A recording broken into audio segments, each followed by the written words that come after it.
परमात्मा जिसके घर में जीवन भर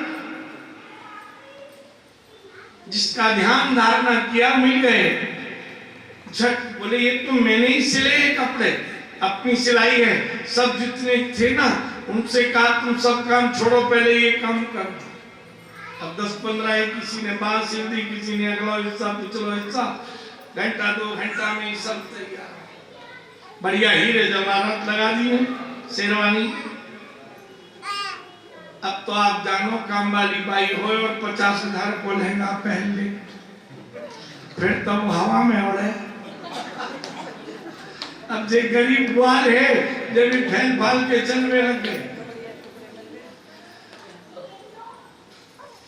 इधर एक जोड़ी कपड़ा और लाला से बोले लाला श्रृंगार होना चाहिए सुंदर वस्त्र पे, तो देख ले भैया कछु है जाए। लाला बोलो देखूंगा। आगे गए तो कंस के बगीचा में बड़े बड़े सुंदर फूल रंग बिरंगे। माली हो या माली को नाम भी सुदामा है, तो वह माली के पास में राम रूप में दर्शन दिए। ये भी राम जी को भगत हो, झट चरणन में गिर गए। मेरे प्रभु आज्ञा ले, संग के सखाएं इनके पुष्प के श्रृंगार बनाई दे।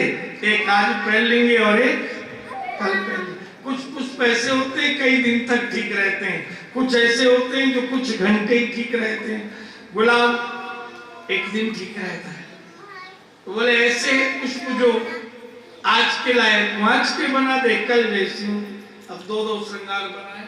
अब कपड़ा पहने हुए बढ़िया, हार दिखावे, बोले ठीक नहीं है, तोड़ के भाई जमुना जी में बांधे, दूसरों बनाए।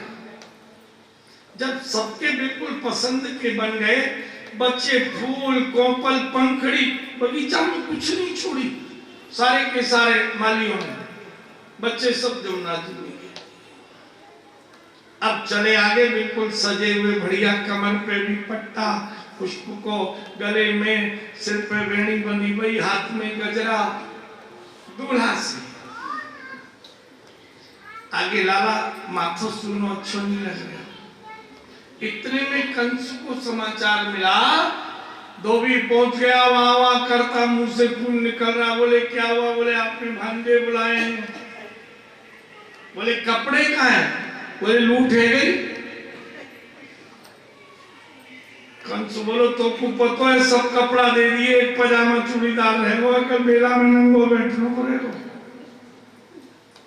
सिपाहियों घर घर जाके ढूंढो। अब हर घर की तलाशी हुई, लेकिन एक भी कपड़ा नहीं मिला। बताओ चोरान ने कहा धरे थे कपड़ा, पता है?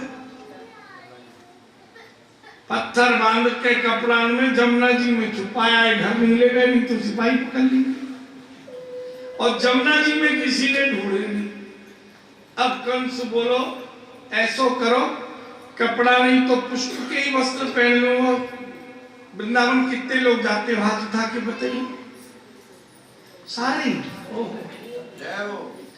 तो आपने बिहारी जी का फूल बंगला देखा हो, पुष्प के ही कपड़े पहनते हैं, पुष्प का ही भवन, सब कुछ पुष्पों का। जो लोग श्याम जी के भगत हैं, अंगरखा बनाते हैं ना श्याम जी का, जाओ मालियों से कहो मेरे लिए पुष्प के वस्त्र बनाए। सिपाही आए, मालियों से कहा पुष्प के वस्त्र महाराज कल पहनेंगे मेला में। बोले देखा बगीचा में फूल छोड़ कोपल पंखड़ी उना है। अब देखे तो कंस बोलो टेलर मास्टर से कहो रात भर में तैयार करे वो नई कपड़ा। इधर टेलर मास्टर ने 5 सखाओं के वस्त्र बनाए, 2 जोड़ी। बच्चों सामान, सिलाई को, डोरा, सुई सब जमुना जी में बहा गई कि सेवा ठाकुर जी की कर ली। अब संसारी की सेवा दुकान बंद। अब जैसे ही सिपाही गए, टेलर जी रात भर में कपड़ा सिल देना। बोले देख लो घर में कुछ सीने को सामान ही ना है, काज बटन कुछ हो, डोरा तो है वो तभी कुछ ना। अब देखो सारी दुकान बंद। ये लीला समझे। जिस दिन तुम दुकान करो पर तुम्हारा परिश्रम का फल न मिले, जिस दिन तुम कोई कार्य करो और उस कार्य में कोई बाधा आ जाए, तो समझ लो मेरा कोई पाप मेरे सामने आ गया। भगवान पहले संसार की संपत्ति तुमसे दूर करते हैं, तब तुमसे मिलते हैं। अभी कंस की माया हटा दी। जिस दिन पहनने को वस्त्र नहीं हो, जिस दिन श्रृंगार नहीं हो, समझो मेरा लाला मुझसे जरूर मिलेगा। कंस ने कहा ऐसा करो, कुब्जा से कहो चंदन के वस्त्र बनाएगी। बहुत से ठाकुर भगत हैं, कभी आप लोग जाते हो जब कुंभ में दर्शन करने या तीर्थों में, तो कई संत चंदन के वस्त्र पहनते हैं। कई बार लाला को भी आप लोग चंदन पूरे शरीर पर लगाकर वस्त्र पहनाते हो। मनुष्य के वस्त्र बनते हैं।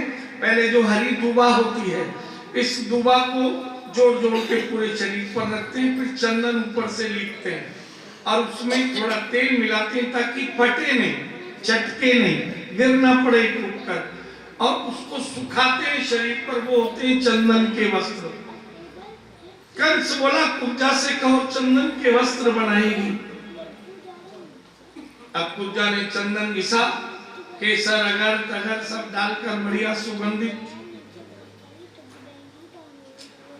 लेकर जा रही, खुशबू आ रही है। मन सखा बोलो ये पूबड़ी सी आती दिख रही है, चंदन हो ने माथो सजवाए दे भैया। लाला आगे गयो, या तो राम रूप में दर्शन दीने। ये पूर्व जन्म की रावण की बहन शूर्पणखा ही। भगवान ने कुरूप कियो तो जितो जन्म होगो कुरूप ही होगो, क्योंकि रूप तो भगवान ही धारण करावे, मैया पिता की इच्छा से थोड़ी छवि बने। जैसे राम रूप में देखा, झट चंदन मंदन अभिनंदन करने को तैयार हुई, प्रणाम किया।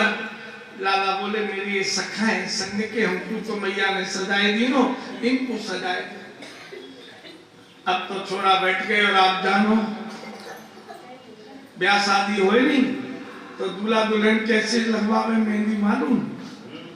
धामी कर दे, पीठ पे भी, पेट पे भी, पामन में भी, हाथन में भी, कहीं रह नहीं जाए, सारे मार में मार दे। तो इन छोरान ने मुफ्त को चंदन घिस मेरे नंदन, गले पे, गाल पे, ठोड़ी पे, सारो चंदन सज गए। और सज के जितो चंदन बचो हो, कुब्जा ने जमुना जी में बहा दियो। लाला आगे आए, पाम पे पाम रखियो, ठोड़ी पे हाथ लगा के झटका दियो। ये एकदम सुंदर 16 वर्ष की नारी बन गई। सुंदर, मेरे ही कारण रूप बिगड़ा था, आज तूने मेरी सेवा कर दी, आज तेरे को स्वरूप बना दिया।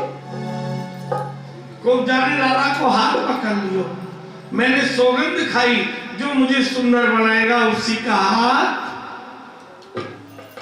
इसका अर्थ समझ लो, हर जन्म में हमको यही बनाते हैं, तो इनका हाथ।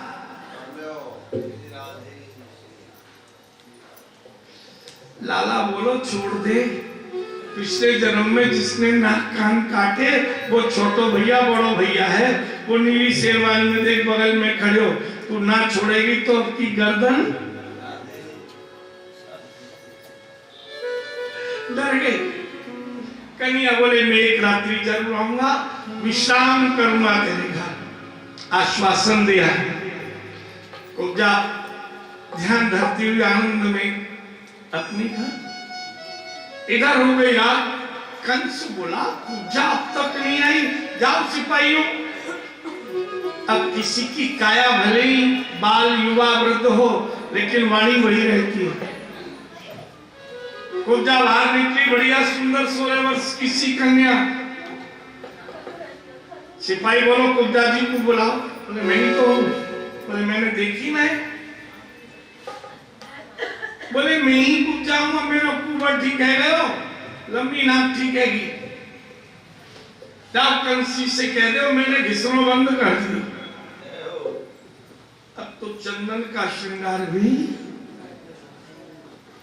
जिस दिन तुमसे तुम्हारा शरीर तुम्हारे बस में नहीं रहे, समझो लाला की कृपा है, कमर दुखने लगे, घुटने दुखने लगे, तो समझ लो लाला कह रहे हैं जितना चलना था तुम चल लिए, अब बैठकर मेरा। जिस दिन आंख से दिखना बंद हो जाए, मेरा लाला कह रहा है अब तुमने बहुत देख लिया, अब आंख बंद करके मुझे देखो।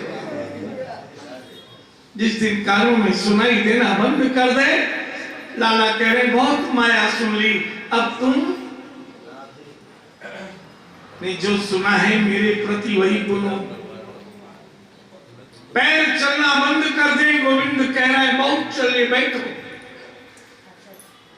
जिस दिन तुम्हारा शरीर साथ छोड़े पहली कृपा, जिस दिन परिवार साथ छोड़े दूसरी कृपा, जिस दिन संपत्ति साथ छोड़े तीसरी कृपा, जिस दिन सम्मान साथ छोड़े चौथी कृपा, और जिस दिन संतान साथ छोड़े समझो पूरी कृपा हो गई।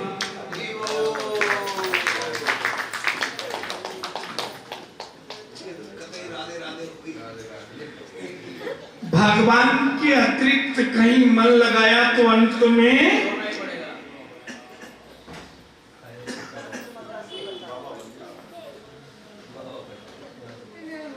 कथा का 5वां प्रश्न था, प्रयक्षते गुरु प्रीतो वैकुंठम योगी दुर्लभम।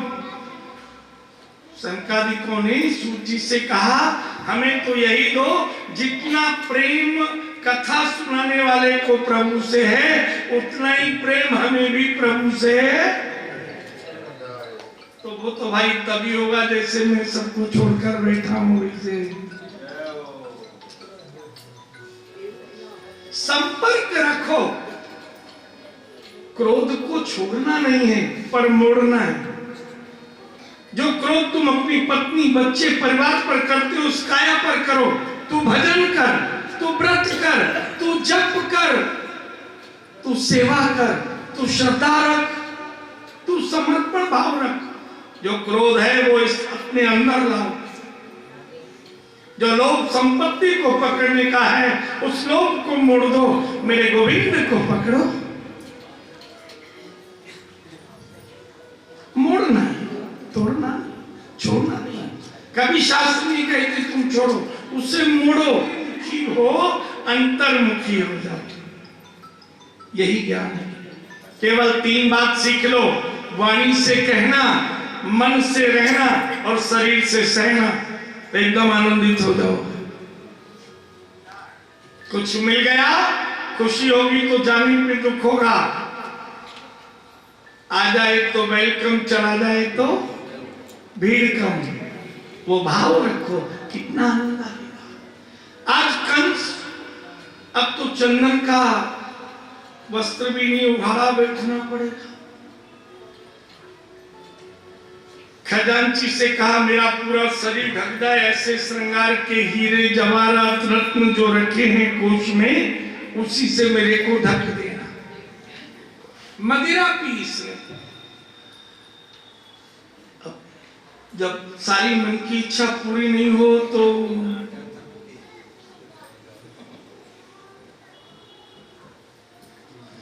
क्या होता है, टेंशन चलता।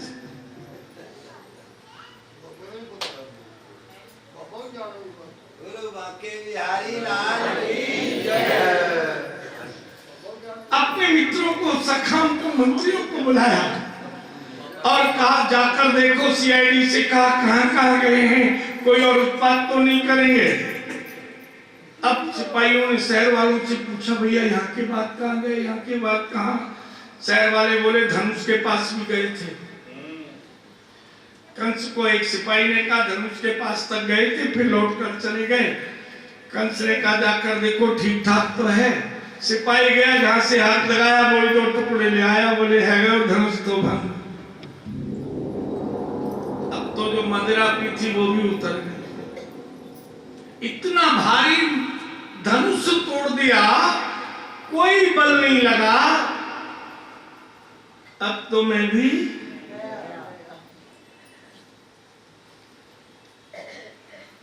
भय केवल 2 से ही लगता है, एक तो मरने से और दूसरा जिससे तुम प्रेम करते हो वो तुमसे दूर न चला जाए,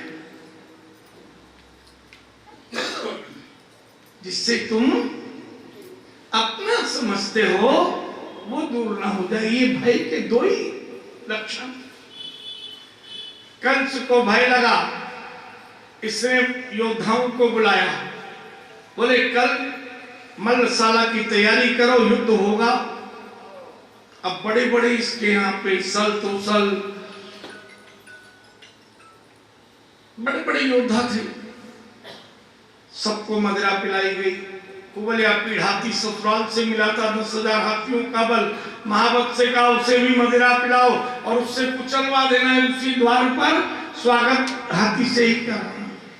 अब पूरी तैयारी, सुबह सुबह सिपाही पहुंच गए, चलो मेला देखने। लाला तो समझ गए। लाला 5 सखाओं से बोलो कि तुम भैया दूर दूर जाओ और हम दूर दूर देखेंगे। आप कभी मेला गए हो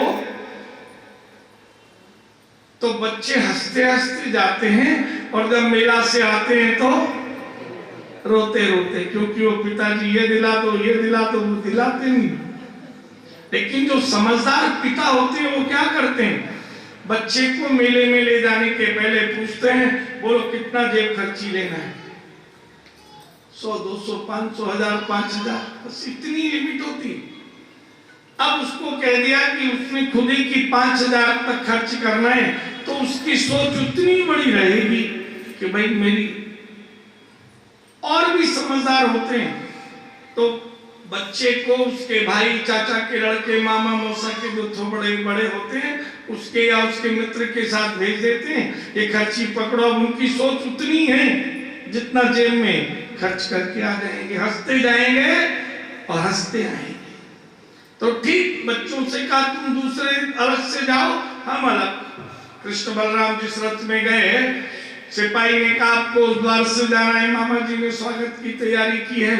सिपाही ने महावत को कहा इन दोनों को ही कुचलना है। अब हाथी आक्रमण करने के पहले चिंगाड़ता है, कुबलिया पीढ़ ने चिंगाड़ लगाई। बलराम जी लाला से बोले बच्चियों आक्रमण करेगा। अब दोनों भाई हो गए दो तरफ, हाथी ने मदिरा पी रखी, माथो लगो भूमि में, 4 कृष्ण बलराम दिखने लगे। एक ने सूंड पकड़ ली बलराम जी ने, कन्हैया ने पूछ 2 चक्कर लगाए, मथुरा तो पिया ही तो। जैसे लड़के लाला ने एक ही पछीत में। अब सारे नगर के लोग आए थे देखने कि हम भी तो देखे उन्हें जिन्होंने कंस के सारे वस्त्र लूट लिए हैं। घर चर्चा हो गई, सिपाहियों ने सबको कह दिया कि वो 2 बालक आए हैं, कल कंस तो मिलेंगे। हाथी गए मत। कन्हैया बोलो दादा एक काम करो, या के दांत उखाड़ लो तो मामा जी को पता चल जाए स्वागत हमने स्वीकार कर लियो। हाथी के प्राण बाहर के दांत में, नंद के ठोटा धर हाथी दांत के सोटा। और जैसे ही मामा जी ने दूर से देखे, मामा समझ गए। सिपाही से बोला बिल्कुल पीछे बिठाइयो। अब इनको दूर बिठायो। इतने में याकारी ने बताया आज धनुष यज्ञ लीला हुई थी, पर कतिपय कारणों से धनुष तैयार न होने से मल्ल युद्ध होगा। हमारे राज्य के बड़े बड़े योद्धा मल्ल युद्ध करेंगे। मथुरावासी जो आए हैं अगर हमारे योद्धाओं से युद्ध करके जीतेंगे, बड़ी बड़ी इनामें महाराज से मिलेंगी। और तभी कंस ने कहा चाणूर मुष्टिक योद्धा थे, मदिरा पिए थे, आ गए मल्लशाला में। हकारे ने कहा जितने प्रजा के लोग आए हैं, यदि हमारे चाणूर मुष्टिक से कोई युद्ध लड़ना चाहे, विजय होने पर बड़ी इनामें मिलेंगी। अब शक्तिशाली दैत्य मदिरा पिए हुए तो किसी ने भी हानि भरी। तभी चाणूर बोला इन प्रजा के मध्य में यशोदा को चोराए नंद को बड़े दैत्य मारे होंगे, न हमसे 2-2 हाथ रह जाए। कन्हैया बोले बलराम जी से चलूं। बलराम जी बोले पेवड़े के मुंह नहीं लगना चाहिए। इतने में वो बोलो ओ दूधिया के न कोई तो आजा। बलराम जी से लाला बोलो मैं तो जाऊंगा। कन्हैया आगे बढ़े तो बलराम जी दैत्य देख रहे सीढ़ी से उतरेंगे, इनने ऊपर से कूद लगाई, दोई के सिर में अचानक चोट पड़ी, गिरे, उनको उठाया, एक मूसा इधर से एक मूसा इधर से, चारों मुष्टि की गर्दन पकड़ ली और जैसे ही भिड़ाई दोनों के प्राण निकल आए। कंस मामा, अरे ये तो हमारा भांजो है, जीत गए, बड़ी इनामें मिलेंगी। दूसरे पहलवान बुलाए, सल तौसल दिखाओ अपना कौशल। सल तौसल बोले हमारे बच्चे छोटे हैं महाराज, हम लड़ना नहीं चाहते। तभी कन्हैया बोलो मामा जी अब छोटे पैसे खुदरा नहीं चले, बड़े रुपया को जमानो है, काहे को इनको भेज रहे हो, आप भी आ जाओ। अरे कोई भांजे भी मामा जी से लड़े? बोले हाँ। लाला ने एक कूद लगाई, कंस का मुकुट हटाया और पीछे आके बाल मरोड़े। कंस दूसरे दैत्यों से बोला मुक्कू बचाओ, दाऊ दादा आगे आ गए, बोले आओ। अब दाऊ के भय से कोई आए हो ना, मृत्यु से भय लगता है, और बैठा दियो। कंस बोलो छोड़ दे, बाल टूट जाएंगे। लाला बोलो याद करो मेरी मैया की विदाई के समय आपने भी ऐसे ही बाल खींचे थे। अरे पुत्र हो वही जो बदला ले ले। देख हम भाई बहन की लड़ाई ही, लाला हमको छोड़ दे, भाई बहन की लड़ाई में नहीं बोलना चाहिए। बोले बहन कमजोर ही ना, ताई से तो भाई लड़ रहे हो, अब भांजा ने कमजोर है, लड़ ले। 1 लाख दी कंस मैदान में, एक गदा उसे दी, एक गदा से थोड़ी देर गदा युद्ध, गदा में गदा मारी, फिर थोड़ा हाथ से बल बताने लगे कन्हैया, और तभी कंस के 2 ही हाथ पकड़ के उठाया और एक पछीट में कंस की दोनों पत्नियां बैठी थी सभा में। अस्थि प्राप्ति अपने पिता के घर जरासंध के पास चली गई। राज्य खाली नहीं रहता, कारागृह खोला, वसुदेव देवकी आ गए, और तभी महाराज अग्रसेन, पवन रेखा, सूरसेन जो जो कारागृह में थे सबको खोल दिया। कंस के मुकुट को वसुदेव जी ने उग्रसेन जी के मस्तक पर धारण करवा दिया, राज्य मिल गया। इधर वसुदेव देवकी अपने साथ कन्हैया को लेकर जाने लगे, 5 सखाओं को वापस भेज दिया, उन्होंने कृष्ण को दान कर दिया था। वसुदेव देवकी के पहले मिलन में 11 वर्ष 1 महीने 22 दिन बाद लौट कर आए थे। मैया को पुत्र का सुख मिला, कृष्ण बलराम दोनों पधारे। बलराम का तो मुख भी नहीं देखा था, 8 महीने 25 दिन का गर्भ ही रोहिणी के गर्भ में चला गया था। एक सांवरे एक गोरे। जैसे ही आए वसुदेव भवन में, मैया ने पूछी, मैया यशोदा ने कितनों पढ़ायो? बोले मैया ने पढ़ायो ही नहीं, मैया तो कहती पढ़ लिख के छोरा दूर चलो जाए। फिर मैया और बूढ़े पिताजी इंतजारी करके पूरे हो जाए पर छोरा नहीं मिले। आप लोग भी देखते होंगे, जो बच्चे विदेश में रहते हैं कहते हैं वाईफाई पे बात कर लो, ईमेल में बोल दो, लिख दो क्या कहना है, व्हाट्सएप पे बात कर लो, मिला नहीं। दुखी रहते, माने नहीं पढ़ाया। और तब देवकी जी ने वसुदेव जी से कहा और कृष्ण बलराम को पढ़ने के लिए भेजा। अवंतीपुरी नगरी में, अवंतिकापुरी जिसे हम वर्तमान में उज्जैन कहते हैं मध्य प्रदेश में, क्षिप्रा नदी के तट पर सांदीपन गुरु की पाठशाला में पढ़ने आए। नियम होता है 2-2 सखा एक साथ रहते थे। भगवान कृष्ण ने सुदामा को सखा बनाया और नियम पूर्वक रहते, उठकर उठाते, नहाकर मिलाते, खिलाकर खाते और सुलाकर सोते, रात में चरणों में दबाते।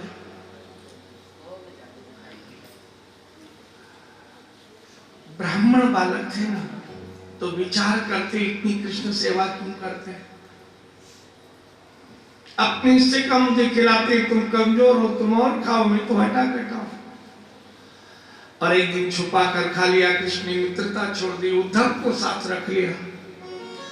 कृष्ण उद्धव ने विद्याध्ययन पूरा किया, 64 दिन में 64 विद्याएं पढ़कर लौटे तो उद्धव जी कृष्ण के साथ ही लौटे। दिन रात साथ रहते, साथ भोजन करते। एक रात्रि में उद्धव और कृष्ण साथ, अभी उद्धव की नींद खुली, उद्धव को आवाज आई कृष्ण रो रहे हैं। अरे भैया कन्हैया तू काहे को रो रहा है? रोन दे भैया, मुख रो लेने दे, मेरा मन कह रहे हो खूब रो। अच्छा भैया मेरी नींद टूट गई, अब तू रोवे मती ना, मुख रो तो देख कर रोनो आवे, तू सुनाई दियो झूठ मुंह सोए। थोड़ी देर में फिर कृष्ण रोए, उद्धव की नींद खुली। उद्धव बोले कन्हैया मित्र उसे कहते हैं मन दो तन दो, पर दिखाई सबको दो दे और हो एक। मित्र वो होते हैं मन दोनों के, बता ना क्या दुखे। तभी कन्हैया बोले उद्धव यहाँ मैं रो रहा हूँ, वहां 11 वर्ष 1 महीने 22 दिन जिसके साथ रहा वो मैया यशोदा रो रही है, नंद बाबा रो रहे हैं, ब्रजवासिनियां गोपियां रो रही हैं, गायें रो रही हैं, मोर रो रहे हैं, तोते रो रहे हैं, बंदर रो रहे हैं।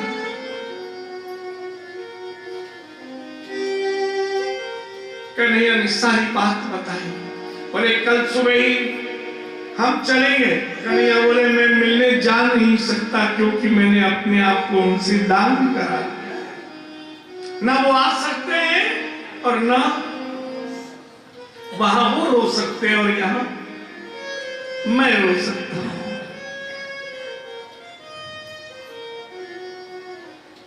उद्धव ने कहा मैं जाऊंगा, सबको कहूंगा कि आप लोग रोना बंद कर दो, तो कन्हैया भी रोना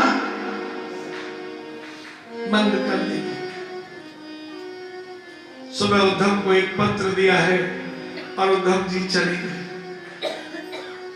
दूर से रथ देखा है, शाम का समय है, आयु उद्धव कृष्ण की बराबर है, ज्यादा दूर थे तो एक गोपी ने रथ आते देखा, उससे लगा कृष्ण आ रहे, बड़ी जोर से चिल्लाई आए गए हो लाला आए गए हो। सुनते ही सारी ब्रजवासिनियां, मैया यशोदा भी द्वार पे, नंद बाबा भी, और जैसे ही रथ पास में आया देखा ये कृष्ण नहीं कोई और है, समवयस्क उसी आयु का। कौन हो तुम? मेरा नाम उद्धव है। क्यों आए हो? कृष्ण ने भेजा है। क्यों भेजा है? बोले कृष्ण महादिन रात रोते हैं, यहाँ आप रोते हो, आप रोना बंद कर दो तो कृष्ण भी रोना बंद कर दे। बोले जब रोना ही था तो अपने आप को हमसे दूर क्यों किया? और इतना सुनकर कि कृष्ण ने संदेश भेजा है, आए नहीं है, और तभी ये गोपियां जोर जोर से रोई, मैया यशोदा रोने लगी। मोहन की जो याद आई अश्कों को बहाने दो, मोहन की जो याद आई अश्कों को बहाने दो। जिन राहों से मिलना हो वो राहें सजाने दो, जिन राहों से मिलना हो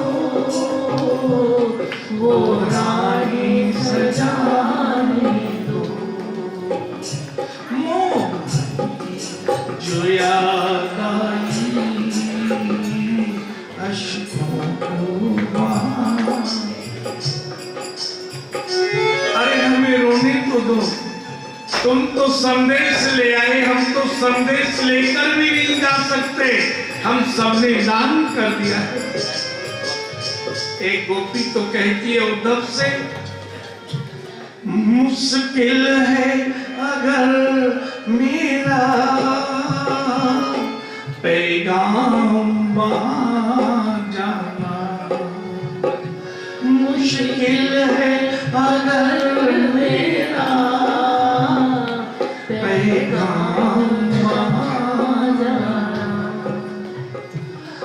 मुझको ना सही मेरी आहों को तो जाने दो, मुझको ना सही मेरी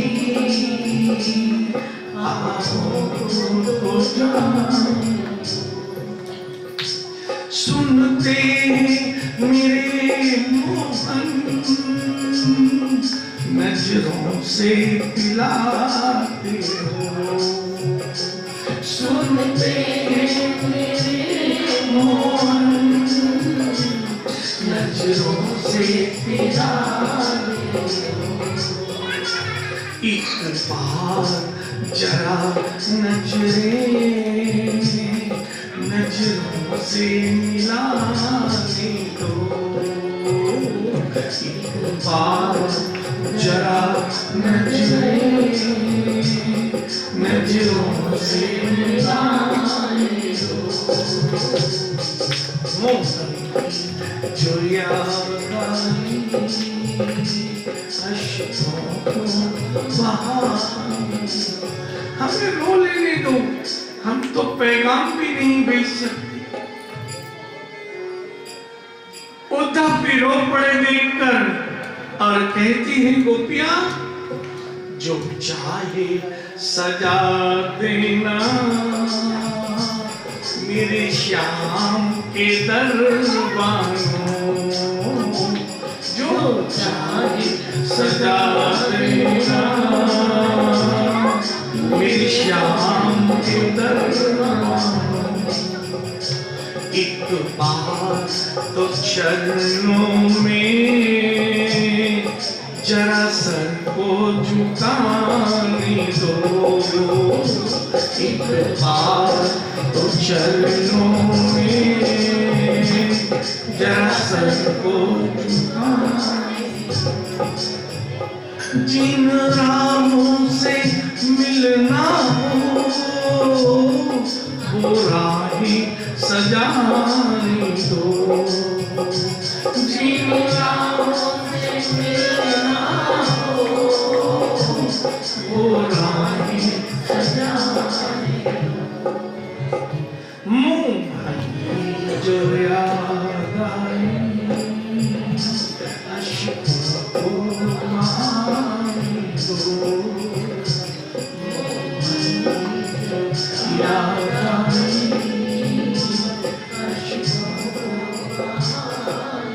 और इतना कहकर मैया यशोदा गोपियां ग्वाल सब नंद बाबा रो पड़े, उद्धव भी रोने लगे। और उद्धव बहुत कहते हैं मैया रो मत, बाबा रो मत, ये एक पत्र दिया है। मैया बोली लगता है पढ़ लिख गए हो तो। उद्धव बोले मेरे साथी पढ़े। मैया बोली मैं तो पढ़ी लिखी नहीं हूं, उद्धव तुम ही सुना दो। और तभी लाला के पत्र को उद्धव सुनाते हैं।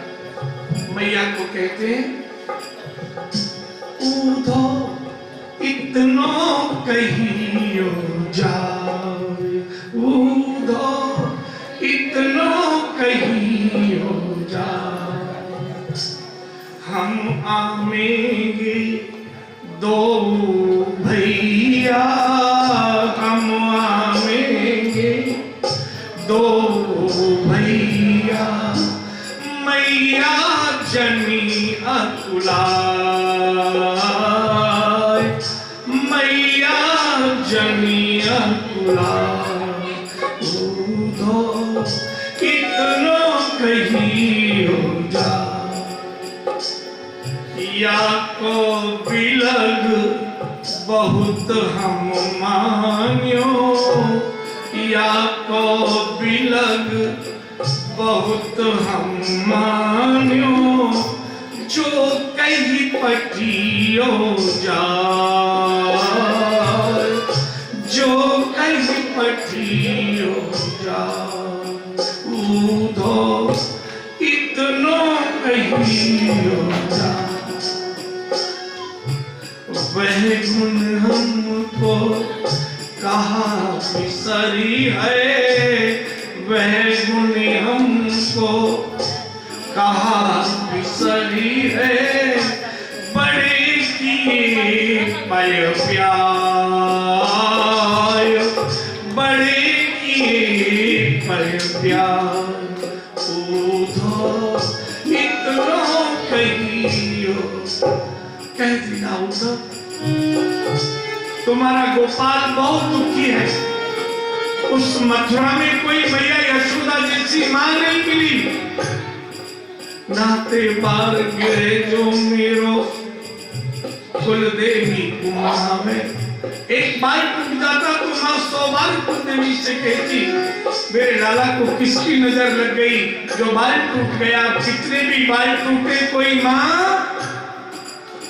कहने वाली कह देना। मां को कहती थी दूध पी ले तेरी छोटी बड़ी हो जाएगी, नहीं तो गोरो है जाएगा और दूध पी।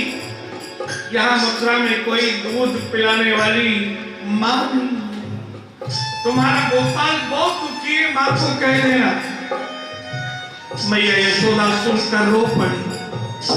मेरा धर्म छूटे छूट जाए, मैं जाऊंगी अपने लाला को दूध पिलाऊंगी। नंद बाबा से कहा अकेले भी लिखा है। और जो मिलियो नंद बाबा सो, और जो मिलियो तो कहियो समझाए, तो कहियो और दुखी होन नहीं पामे, और दुखी होन नहीं पामे। दूबर मरता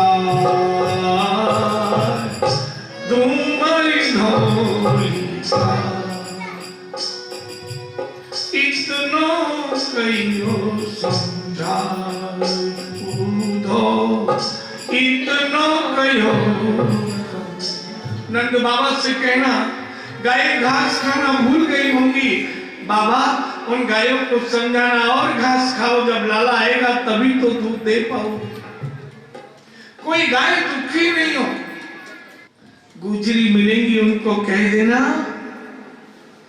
यद्यपि यहाँ अनेक भांति सुख, यद्यपि यहाँ अनेक भांति सुख, तदपि रयो नहीं जाय, तदपि रयो नहीं जाय। सूरदास देखाऊं ब्रजवासिनी, सूरदास देखाऊं ब्रजवासिनी, तब लियो हर्षा, तब लियो। जब ब्रजवासियों को देखूंगा तभी मेरा मन प्रसन्न होगा। बहुत दुखी है तुम्हारा गोपाल। गोपियां भी रोने लगी। उद्धव समझाते हैं पर गोपियों की समझ में नहीं आता। उद्धव कहते हैं रुदन मत करो, यहाँ तुम रोती हो वहां मेरा कन्हैया रो लेने दो उद्धव। और गोपी कहती है ये तो प्रेम की बात है, बंदगी इतनी सस्ती नहीं है। कोई तो प्रेम की बात है, बंदगी इतनी सस्ती नहीं है। कोई तो प्रेम की बात है, बंदगी तेरे वश की नहीं है। कोई तो प्रेम की बात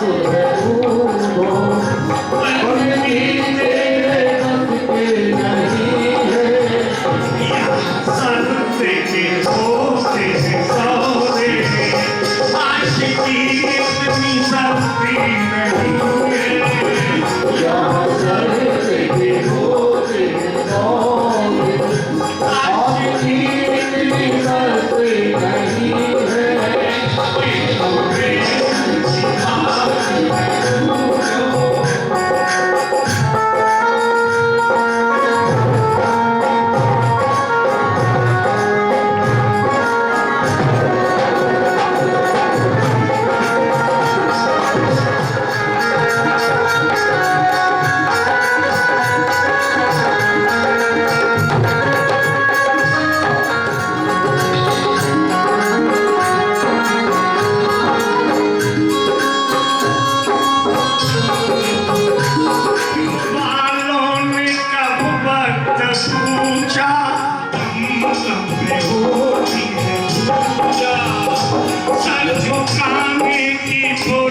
असल में है मस्ती में डूबे, उन्हें क्या परवाह जिंदगी की। जो असल में है मस्ती में डूबे, उन्हें क्या परवाह जिंदगी की। चढ़ती है मस्ती जो चढ़ती है मस्ती, वो हकीकत में मस्ती जो चढ़ती है मस्ती, वो हकीकत में मस्ती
ये तो प्रेम की बात है। एक गोपी तो कहती है कैसे न हुई प्रीति मोहन से की, इस भरोसे पे की 4 दिन जिंदगी के गुजर जाएंगे। प्रीति मोहन से की इस भरोसे पे की 4 दिन जिंदगी के गुजर जाएंगे। मोहन पे की इस भरोसे पे की, प्रीति मोहन पे की इस भरोसे पे की, शायद जिंदगी ये गुजर जाएगी, शायद जिंदगी ये गुजर जाएगी। क्या भरोसा था ये वक्त भी आएगा, क्या भरोसा है वक्त भी आएगा, के वो हम से मुकाए जाएंगे। वादा करके वो हम देखो कर जाएंगे। क्या भरोसा था ये वक्त भी आएगा, क्या भरोसा था ये वक्त भी आएगा, वादा करके वो हम देखो कर जाएंगे। हमने सोचा भी नहीं था कि वो हमसे वादा करके और हमें छोड़ देंगे। वो क्यों नहीं आएगा, क्यों नहीं आएगा,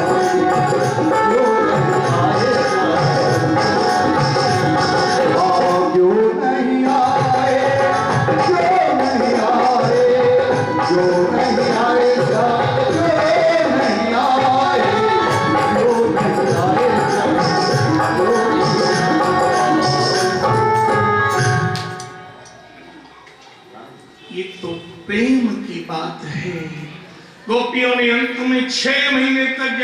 सुनते रहे। है प्रेम जगत में सार और कुछ सार नहीं है प्रेम जगत व्यवहार और व्यवहार नहीं। उद्धव तुम्हारा प्रेम रखी कहां? श्याम तन श्याम मन श्याम है हमारा धन। आठों याम उद्धव में श्याम ही सो काम है। श्याम गति श्याम मति श्याम बिना नाही लुटी आंधे की सिलाकरी आधार श्याम नाम है। क्या बताएं उद्धव तुम्हारी बात समझी। 6 महीने बाद उद्धव ने भी पुरुष होकर स्त्री के वस्त्र धारण कर लिए और स्त्री रूप में गोपी वेश रखकर कृष्ण के पास लौटे।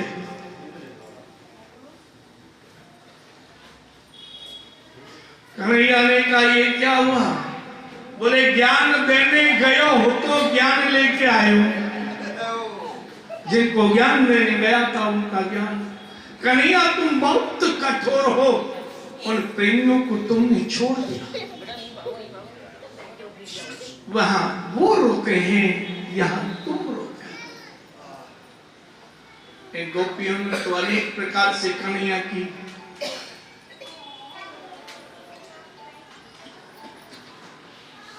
अनेक लीलाओं को किया। इधर कन्हैया लौट कर आए, समाचार मिल गया कि पढ़ लिख कर लौट आए हैं जरासंध। इसने मथुरा नगरी को घेर लिया। 23 अक्षोहिणी सेना ले आया। रात में सैनिक सोए थे। कन्हैया बलराम ने आकाश में बुदाई की। 2 रथ अस्त्र शस्त्र सहित आए। सोई हुई सारी सेना को समुद्र में फेंक दिया। जरासंध भाग गया। एक दिन कन्हैया कुंज के साथ कुंता के घर भी आए। हस्तिनापुर संदेश लेकर भेजा, जाओ कहो दुर्योधन से 5 गांव दे दे पांडवों को। ये कृष्ण की आज्ञा है। दुर्योधन ने अपमानित करके भेज दिया कुंती को कि जाओ कह दो शासन शक्ति से चलता है। सुई की नोक के बराबर भी भूमि नहीं मिलेगी। समाचार मिला, कृष्ण को स्वयं गए और जाकर आमंत्रण दिया कि अब शासन शक्ति से ही मिलेगा। युद्ध का निमंत्रण दे रहा हूं, दुर्योधन युद्ध की तैयारी कर। जरासंध फिर 23 अक्षोहिणी सेना ले आया। 17 बार 23 अक्षोहिणी सेना लाया, सब समुद्र में भेज दी और जरासंध को छोड़ दिया। 18वीं बार 23 अक्षोहिणी सेना और अपने मित्र मलेच्छ कालायवन की 3 करोड़ मलेच्छों की सेना लेकर आया। मथुरा को घेर लिया। कन्हैया ने विश्वकर्मा जी को बुलाकर आज्ञा दी, सोए हुए मथुरा वासियों को अन्न जन पशु पक्षी कीट पतंग सहित एक नई नगरी का निर्माण कर उसमें सुलाओ। विश्वकर्मा जी ने स्वर्ण की नगरी बनाई द्वारिका और सोए हुए सारे के सारे मथुरा वासियों को द्वारिका में पशुधन कीट पतंग सब के साथ पहुंचा दिया। नगरी खाली। युद्ध आरंभ हुआ। 23 अक्षोहिणी सेना मार दी। 3 करोड़ मलेच्छ मार दिए। कालायवन कृष्ण से युद्ध करने लगे। लड़ते लड़ते कन्हैया रथ से उतर कर दौड़ कर भागे और यहाँ कृष्ण का एक नाम पड़ा, रणछोड़। बोलो रणछोड़ भगवान की जय। और सीधे पहुंचे युद्ध करते हुए मथुरा से धौलपुर नगरी। वहां आज भी है मुचकुंद की गुफा। ये सूर्य भक्त मुचकुंद सोए हुए थे और इन्होंने सूर्य से वरदान मांगा था, मैं सोया रहूं अपनी इच्छा से जागूं, अगर कोई जगाए तो देखते ही भस्म हो जाए। भगवान की इच्छा थी कि भक्त सोए नहीं, भक्ति करे। भक्त को जगाना भी था और कालायवन को भस्म भी करना था। भगवान कृष्ण गए उस गुफा में। अपना पीतांबर कालायवन आएगा ऐसा लगेगा कृष्ण ही है, मुचकुंद भक्त को उड़ा दिया। कालायवन आया, जोर से लात मारी कृष्ण समझकर।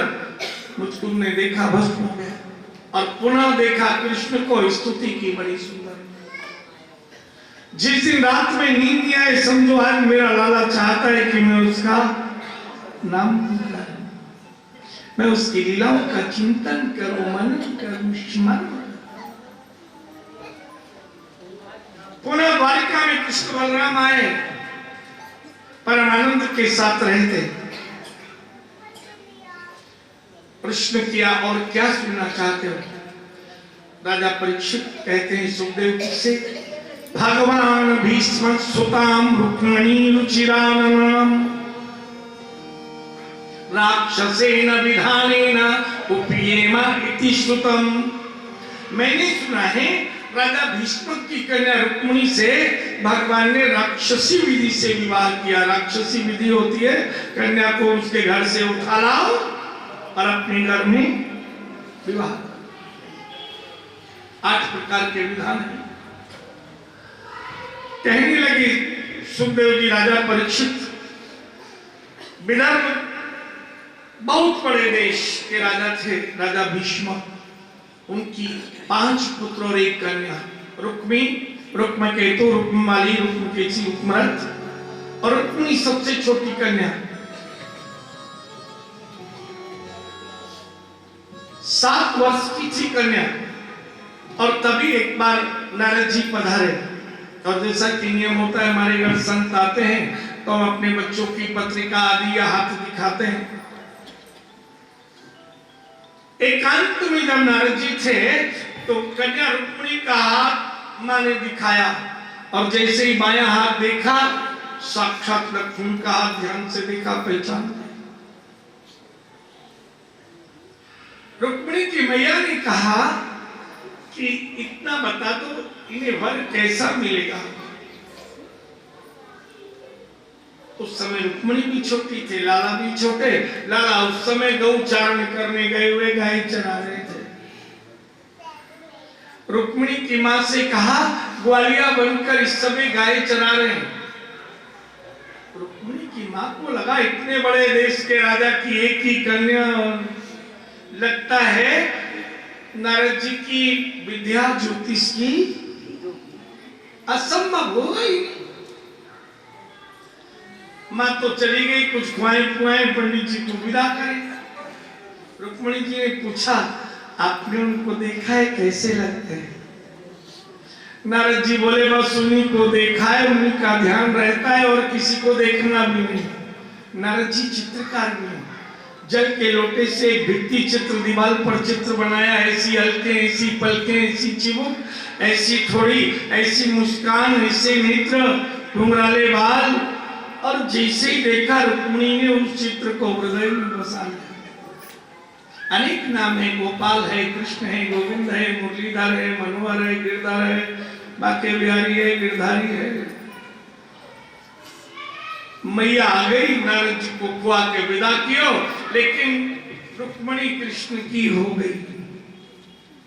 नित्य निरंतर स्मरण करने लगी। एक बार भैया रुक्मिणी चतुरंगिनी सेना लेकर यात्रा के लिए गया, अनेक देशों की यात्रा करते हुए आया तो चेद देश के राजा शिशुपाल से कहा, मेरी बहन से विवाह करना है, 3 दिन बाद ही बारात लेके आ जाना। शिशुपाल ने तो तैयारी की, ये बड़े देश विवाह। आया लौटकर, सायंकाल का समय, 5 भाई बहन, माता पिता, और उसी समय रुक्मिणी ने कहा, मैंने बहन का विवाह तय कर दिया है, राज्य सजाने की आज्ञा दें पिताजी। और शिशुपाल बारात लेकर आ रहा है। रुक्मिणी ने सुना, बीच में से उठी और कोप भवन में आ गई। पीछे पीछे मैया आ गई, मुझे ब्याह नहीं करना। मैया ने सोचा कन्या को घर छोड़ने का दुख लग रहा होगा, माता पिता छूट जाएंगे, भाई छूटेंगे। मैया मैं प्राण दे दूंगी पर विवाह नहीं करूंगी। सारी रात रोई। प्रातः काल का समय, एक ब्राह्मण भिक्षा मांग रहा था। नगर निवासी ने कहा, जब राजा के घर से भिक्षा मांगो, 3 दिन बाद कन्या का ब्याह है तो ठीक ठाक भिक्षा मिल जाए। अब ब्राह्मण ने आवाज लगाई, भिक्षाम दे भवति भिक्षाम दे। रुक्मिणी की मां रुक्मिणी से कहा, जा उठ। कोई ब्राह्मण आवाज लगा रहे हैं, संत दर्श सब पातक तरे। ब्राह्मण के दर्शन करेगी तो मन का विरह।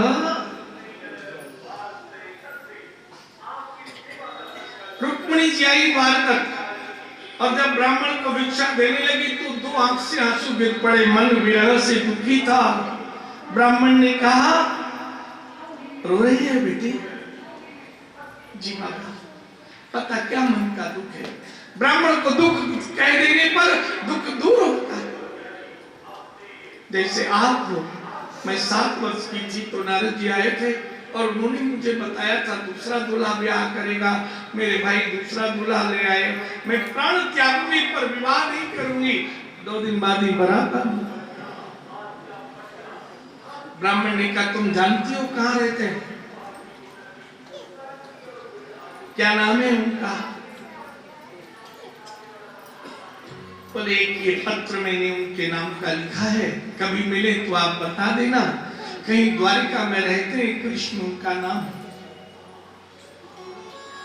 रुक्मिणी तो चली गई होती हुई। ब्राह्मण ने संकल्प लिया, मैं ब्राह्मण हूं और ब्राह्मण का धर्म है किसी एक व्यक्ति के विरह को प्रतिदिन अवश्य समाप्त कर। जब तक मैं संदेश नहीं दे दूंगा रुक्मिणी कन्या का, तब तक न जल पीऊंगा न भोजन करूंगा। कृष्णार्पणमस्तु। अब सारे दिन ब्राह्मण जो भी मिले चित्र दिखावे जो रुक्मिणी ने बनाया। आपने देखा है द्वारिका में आज भूखा प्यासा निराहार निर्जल ब्राह्मण रात्रि में बेसुध हो गया कि आज मैं उस कन्या का दुख दूर नहीं कर पाया। भगवान ने योग माया से कहा, जाओ ब्राह्मण को द्वारिका के द्वार पर सुला दो। सोकर उठे सोने की नगरी, कहीं स्वप्न तो नहीं देख रहा। देखा सब चल फिर रहे। आपने देखा है कहां मिलेंगे? बोले किसी भी द्वार से चले जाओ। द्वारिका किसे कहते हैं? द्वारे द्वारे कम गच्छन ब्रह्म इति द्वारिका। जिसके द्वार द्वार में कृष्ण है वही द्वारिका है। हर द्वार में कृष्ण। पंडित जी चढ़े, कन्हैया बैठे थे, दारू सारथी पास में बैठा था, जो रथ चलाने वाला कोच। ब्राह्मण ने देखा, वो चित्र मिलाने लगा, हल्के पलके, चिबुक थोड़ी, कपोल है तो वैसे। इतने में कन्हैया दारू सारथी से बोले, सारथी अब तुम्हें 2-4 दिन मेरा रथ नहीं चलाना है, तुम्हारी छुट्टी है, जाओ दारू दादा को ब्याह में जाना है, शिशुपाल भैया के, आप उनका रथ लेके चले। अब मालिक ही ट्रांसफर करे, घर की घर में तो जाना पड़ेगा। दारू सारथी चला गया। ब्राह्मण ने पूरा चित्र मिलाया। आपका क्या नाम है? बोले कृष्ण। ये आपका पत्र। उसमें लिखा था, रुक्मिणी ने, सिंह लग गया है आपकी गाय को, आकर बचाओ। गौ सिंह ने घेरी आनी, बेग छुड़ाओ सारण पानी। शीघ्र छुड़ाओ।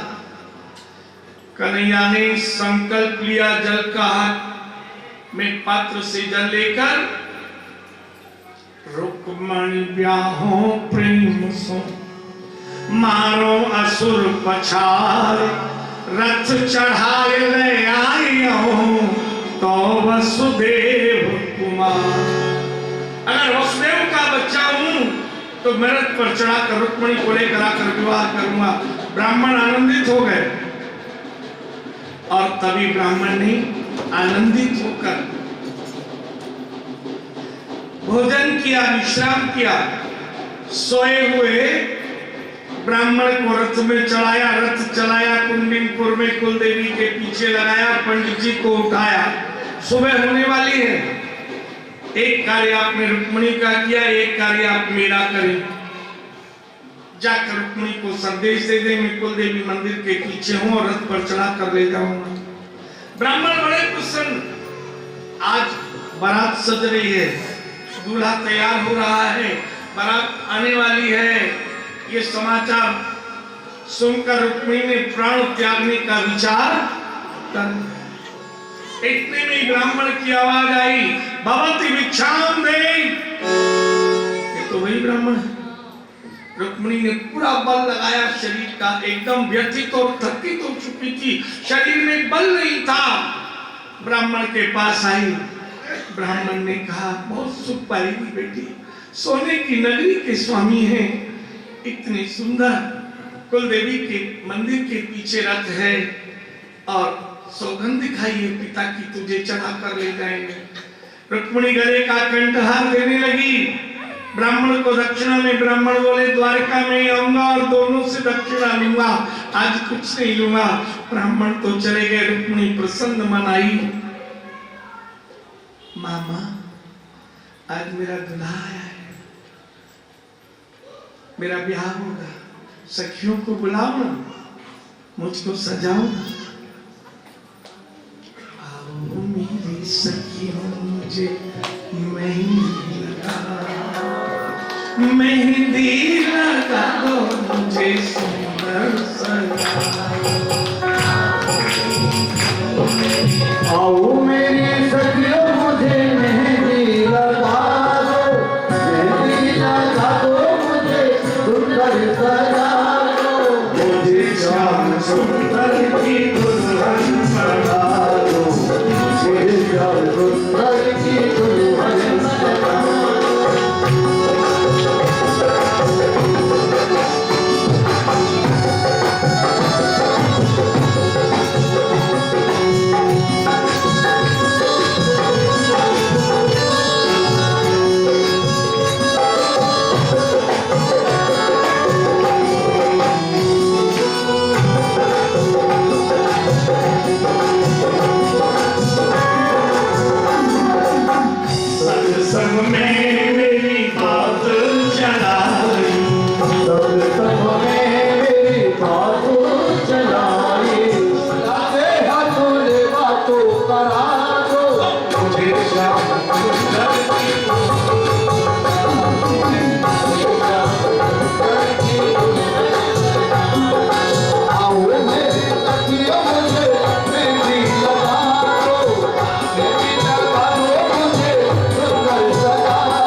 सुरमा में आंखों में लगाऊंगी भक्ति का सुरमा मैं आंखों में लगाऊंगी दुनिया से नाता तो इनकी हो जाऊंगी दुनिया से नाता तो उनकी हो जाऊंगी सतगुरु बुला के मेरे फेरे को करा सतगुरु को बुला के मेरे फेरे को डरा दो मुझे श्याम सुंदर के दुल्हन बना दो मुझे श्याम सुंदर के दुल्हन बना बांध के मैं शाम भूल जाऊंगी गुरु बांध के श्याम छोड़ जाऊंगे एक तारा श्याम श्याम जाऊंगी एक तारा के श्याम श्याम जाओगे सखियों को बुला के मेरे रस करा सखियों को बुला के मेरे फेरे को डरा दो मुझे श्याम सुंदर के दुल्हन बना दो मुझे श्याम सुंदर के दुल्हन बना दो मुझे श्याम सुंदर के दुल्हन आओ मेरी सखियों मुझे मेहंदी लगा दो मेहंदी लगा दो मुझे सुंदर सजा दो मुझे श्याम सुंदर के दुल्हन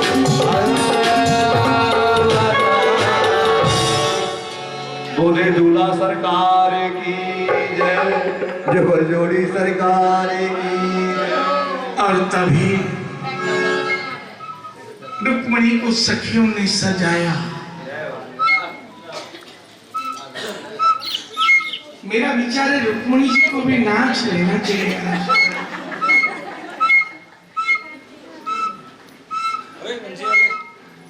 बड़े ही सुंदर स्वरूप में सजाया गया कुल देवी के मंदिर की पूजा के लिए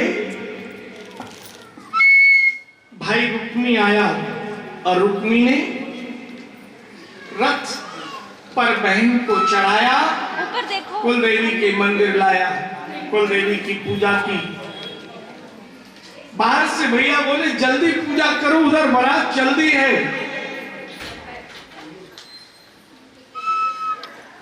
बहन ने पूजा की रथ पर रुक्मिणी को चढ़ाया आगे से चढ़ के रथ जैसे ही चलाया इतने में ही दूसरा रथ आया एक कूद लगाई रुक्मिणी को रथ से उठाया अपने रथ पर चढ़ाया और ले गयो ले गयो ले गयो अल्लाह है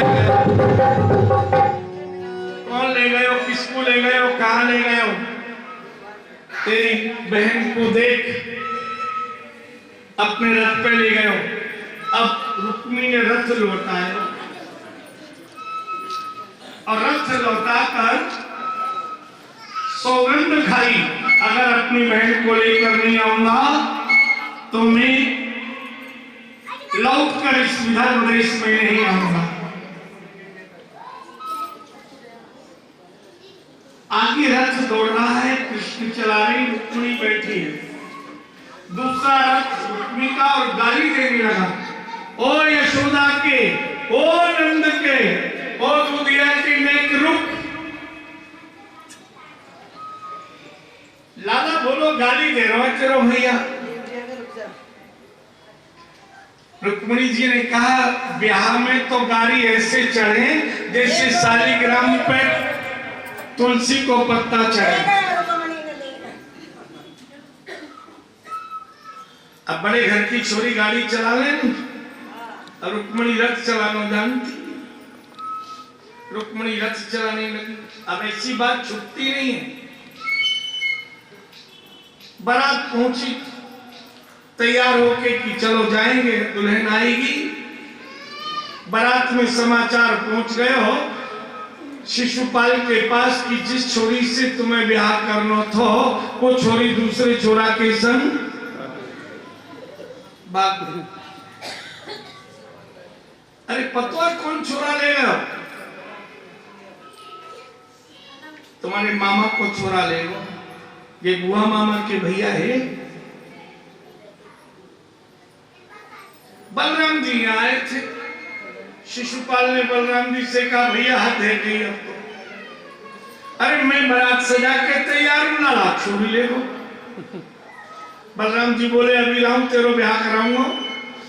अब 300 रथ चल दियो, दारू सारथी चला रहे हो, बलराम जी बैठे।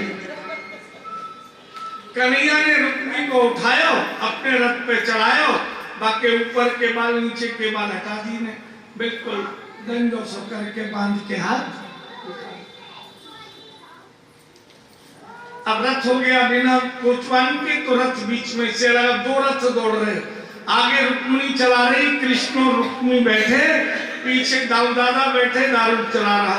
दारू सारथी ने देखा, दादा ने ध्यान से देखियो, सब कह रहे कि लाला छोरी भगा ले गए और रथ तो छोरी चला रही है, छोरी छोरा को भगा के ले जा रही है। इधर कन्हैया ने देखो दाऊ दादा को रथ, कन्हैया बोले रुक्मिणी है वो ब्याह। दाऊ दादा पीछे आ रहे हैं, हलते खींचेंगे और मूसल धर देंगे। ऐसो करो, रथ को धीरे करो और उतर के दाऊ दादा के चरण छू ले तो ही प्राण बचेंगे। रुक्मिणी जी ने रथ धीरे धीरे धीरे किया, पास में रथ आया, दाऊ दादा कर जैसी रुका, रुक्मिणी उतरी, चरण में मस्तक धर प्राण को समर्पित कर हाथ जोड़ दिए। दाऊ दादा बोले चल रथ में बैठ। दादा एक बात कहनी थी, बोलो। मैं कन्हैया से ब्याह करूंगी, पहले क्यों ना बताया? बोले मोते कोई ने पूछी ना। लाला ये कौन है, यहाँ के बाली ना है? बोले आपको भैया गाली दे रहा सारे बाल। ऐसे करो जाए, अरे एक ही तो रिश्तो बड़ो सच्चो होए, बहु को भैया अब आपको तुमने जिहार कर दी हो। रुक्मिणी हमारे गांव में नियम है, रथ लाला चलाए हो, अब तू रथ मत चलाइयो, गांव में जाके हमारी हंसी है जागी। लाला या रथ पे बिठा, कुदरत चला, मैं पीछे हिसाब करके आऊं। दाऊ दादा ने रथ लौटाया, जितने दैत्य आए समन की, शिशुपाल भागो, दंतवक्र विदुर डर के मारे दाऊ दादा के सब भाग गए जरासंधान। द्वारिका सजाई गई, बेई घराती बेई बराती, एक ही भैया आयो मायके, लाला को सजायो। अब रुक्मिणी जी 4 दिन रात की भूखी और लाला भी 4 दिन रात की भूखे। जब से रुक्मिणी ने ना कियो, लाला ने भी ना खाया। अब लाला के जल्दी करो जल्दी करो। अब जो सजा रही थी ये ब्रजवासिनी ही तो द्वारिका वासिनी थी, सब कहने लगी अपनो कारो रंग भुलायो, चंद बदन हित मन ललचायो। गोरी छोरी मिल गई भाई खा लायो, नहीं तेरा ब्याह ही न होता कौन करता। अब लाला खूब छकायो,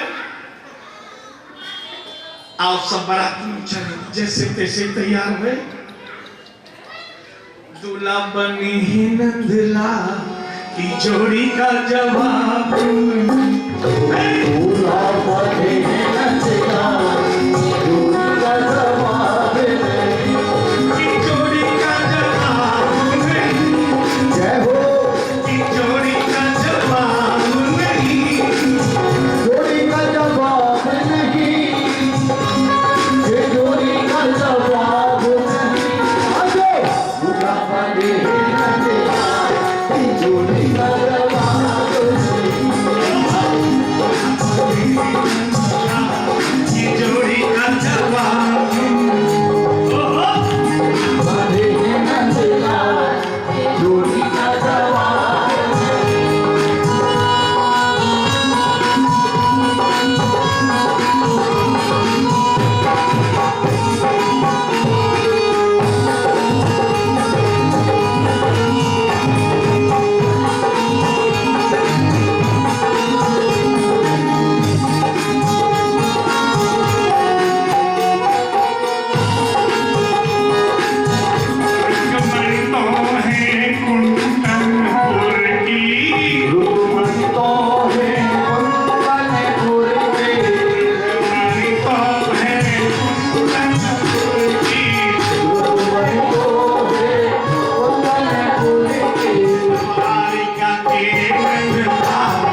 सुंदर सबने कन्यादान चढ़ाया। रुक्मणी और कृष्ण बैठ गए। जिनको कन्यादान में जो भी चढ़ाना हो भजन गाते हुए बड़े प्रेम से कन्यादान चढ़ाएं। हमारी बहनें भी जो बेटियां आई हुई है जिन्हें जो भी कन्यादान में चढ़ाना हो वहीं चढ़ाएं। घनश्याम जी वहीं चढ़वा लीजिए। कर लो कन्यादान आओ सखी कर लो कन्यादान आओ सखी कर लो कन्यादान आओ सखी कर लो कन्यादान आओ सखी बन जाओ रुक्मणी मैया तुम बन जाओ तुम बन जाओ रुक्मणी भैया तुम बन जाओ रुक्मणी भैया अमृत दान सखी करो सखी अन्नदान संग वस्त्र दान संग अन्नदान संग वस्त्रदान संग अन्नदान संग वस्त्र दान संग अन्नदान संग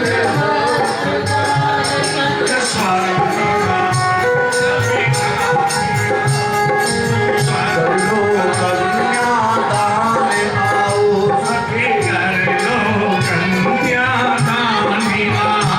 सखी कर लो कन्यादान आओ सखी कन्यादान करत ही पाओ कन्यादान करत ही पाओ कन्यादान करत ही पाओ कन्यादान करत ही पाओ अचल सुहाग वरदान आओ सखी अचल सुहाग सखी कर लो कन्यादान आओ सखी कर लो कन्यादान आओ सखी कन्यादान करत ही पाओ कन्यादान करत ही पाओ कृष्ण भक्ति वरदान आओ सखी कृष्ण भक्ति वरदान आओ सखी कर लो कन्यादान आओ सखी कर लो कन्यादान आओ सखी बन जाओ रुक्मणी भैया जाओ रुक्मणी भैया करो चरणामृत पानी आओ सखी करो चरणामृत पान आओ सखी करो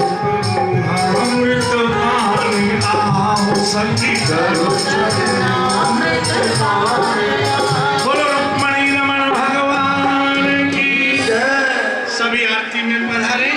आरती करें सभी प्रेम से। मुरली बजैया की आरती कृष्ण कन्हैया की वंशी बजैया की आरती कृष्ण कन्हैया की हर हर वंशी बजैया की आरती कृष्ण कन्हैया की कृष्ण तुम मथुरा जन्म लियो नंद घर मंगलाचार कियो कृष्ण को मथुरा जन्म लियो नंद गरो मंगलाचार कियो मथुरा जन्म लियो नंद घर मंगलाचार कियो मथुरा जन्म लियो नंद करो मंगलाचार कियो यशोदा को दिखलैया के भारती कन्हैया यशोदा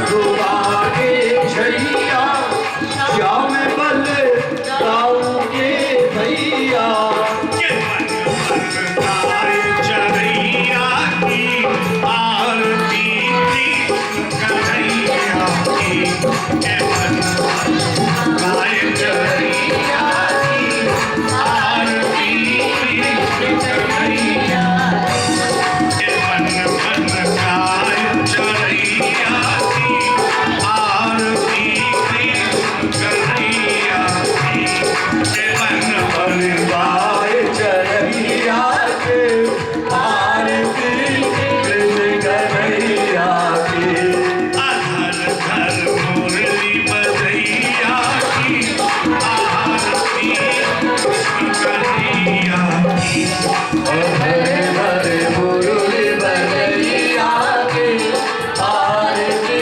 कृष्ण कन्हैया की कृष्ण तुम कंसासुर मार्यो श्याम तुम भूमि भार तार्यो कृष्ण तुम कंसासुर मार्यो श्याम तुम भूमि भार तार्यो काली नाग नथैया की आरती कृष्ण कन्हैया की कालिया नाग कन्हैया के आरती कृष्ण कन्हैया की अधर धर मुरली बजैया की आरती कृष्ण कन्हैया की घर घर मुरली बजैया आरती कृष्ण कन्हैया अधर धर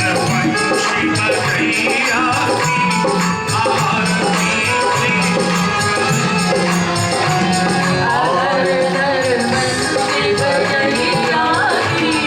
आरती कृष्ण कन्हैया कृष्ण तुम अर्जुन के प्यारे श्याम तुम भक्त रखवारे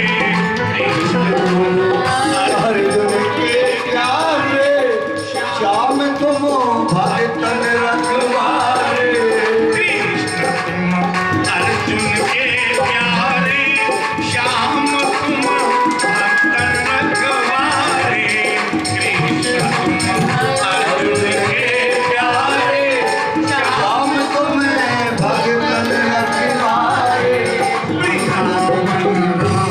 रचैया की आरती कृष्ण कन्हैया वृंदावन रास रचैया के आरती कृष्ण कन्हैया की घर घर मुरली बजैया के आरती कृष्ण कन्हैया की आरती गाके कृष्णानंद के मन में होता बड़ा आनंद आरती गाके कृष्णानंद के मन में होता बड़ा आनंद सुना के कथा कन्हैया की आरती कृष्ण कन्हैया की सुना के कथा कन्हैया की आरती कृष्ण कन्हैया हरि बोल बोल हर राम राम हरे राम तुझे जय सदा भजन अभय जय ओम भवानी प्रसन्न तुम्हें भुवाना जगदादेव तुम्हें भुवंतु जगदादेव तुम्हें दिव्य जागरण तुम्हें तुम्हें भुवंतु हरे राम राम राम हरे हरे हरे तो हरे कृष्ण कृष्ण हरे हरे राम राम राम हरे हरे कृष्ण कृष्ण कृष्ण हरे हरे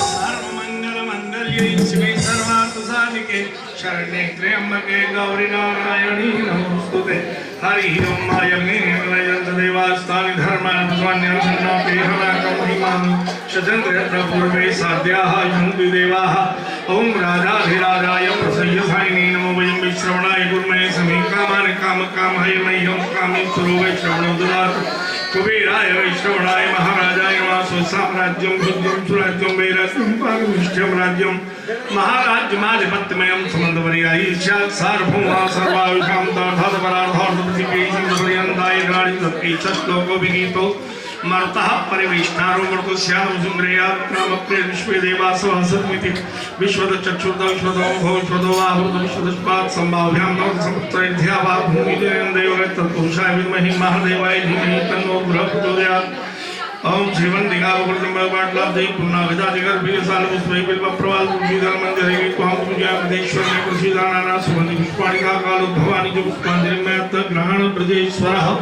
बोलिए ब्रजाधीश भगवान की राधा गोविंद भगवान भागवत महापुराण की सुखदेव भगवान की नंदनंदन भगवान की पितृश्वर भगवान की नमः पार्वतीपते हर हर महादेव। धर्म की जय हो। अधर्म का नाश हो। प्राणियों में सद्भावना विश्व का कल्याण हो। गौ माता की जय हो। सत्य सनातन धर्म की जय हो। हिंदू धर्म की जय हो। हिंदू राष्ट्र की जय हो। जय जय श्री राधे। जय जय श्री राधे। जय जय श्री राधे। क्षमा कर प्रभु को प्रणाम करें जिन्होंने भी बालकों के लिए विद्याबल के लिए पुस्तक और कलम चढ़ाई है भगवान के चरणों में उनके यहाँ सदैव विद्या का बल बना रहे। माँ सरस्वती गणेश लक्ष्मी कृपा करें और जिन्होंने कन्यादान देकर भगवान से अपनी मिलनी दी है भगवान राधा गोविंद रुक्मणी रमन सतत उनकी मनोकामनाएं पूर्ण करें। जिन्होंने वस्त्र उड़ाया हो गोविंद उनके जीवन में नित्य नए वस्त्र दान करना आपका धर्म। जिन्होंने स्वर्ण चांदी दक्षिणा जो भी दिया है जिसने कण भर मन लगाया हो उसके मन में कभी कष्ट मत आने देना गोविंद।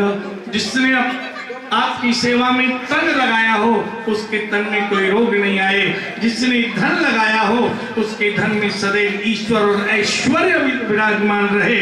इसी प्रकार से प्रभु की कथाओं में आनंदमय रहे यही मैं आशीष देता हूँ। कल की कथा में सुदामा जी के लिए चावल दान और कथा की पूजा कल होगी। जो लोग नियम से कथा सुन रहे हैं कल कथा की दक्षिणा भी चढ़ा सकेंगे। बोलिए राधा गोविंद भगवान।